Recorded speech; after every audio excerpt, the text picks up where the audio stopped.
iyadoo inta badan shacabka ku dhaqan gobolada Puntland ay daweynta tinta u aadi jireen gobollo kale ayaa waxaa magaalada Garowe laga daafuray xarunta Fatanmed oo ah xarunta daweynta tinta iyo maqaarka waxaana daafurkeeda goobjoog ahaa mas'uuliyiin hore xilal kala duwan oo soo qabtay Puntland.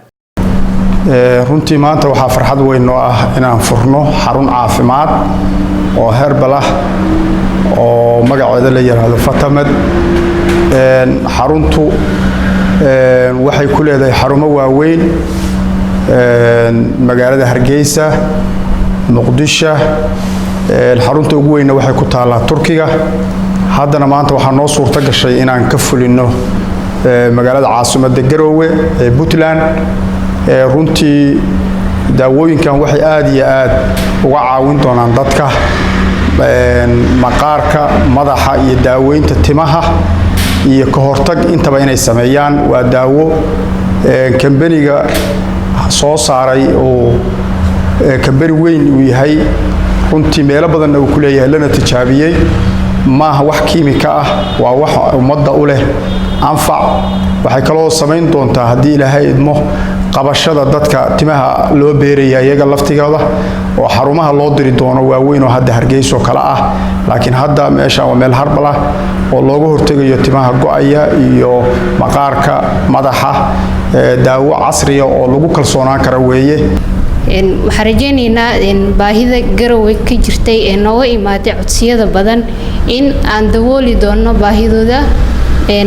haddana xaruntu waxay ku shaqeyn doontaa feeska koowaad oo ah daweynta timaha iyo ka hortagooda iyo daryeelka maqaarka oo dhammaantood herbal ah.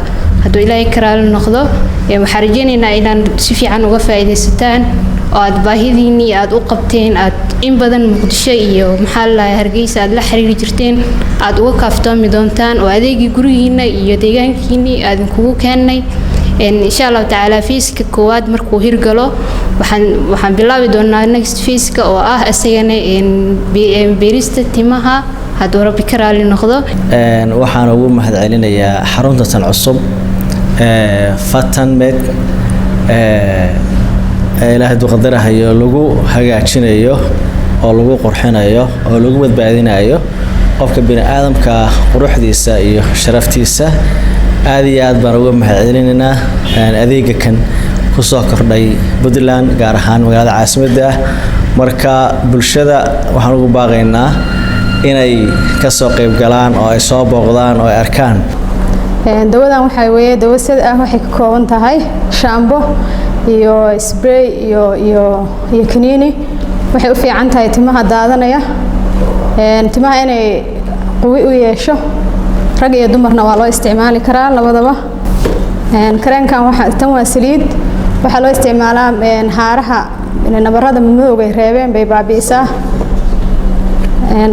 waana saliid aad u fiican kullina waa wax herbal ah wax kiimikaal kuma jiraan. daafurka xarunta daweynta tinta iyo maqaarka ayaa ku soo aadaysa xilli baahi xoogan ay u qabeen qaar ka mid ah bulshada ku dhaqan Puntland gaar ahaan magaalada Garowe. Sida Cali Nuur Taatiko, SBC Garowe.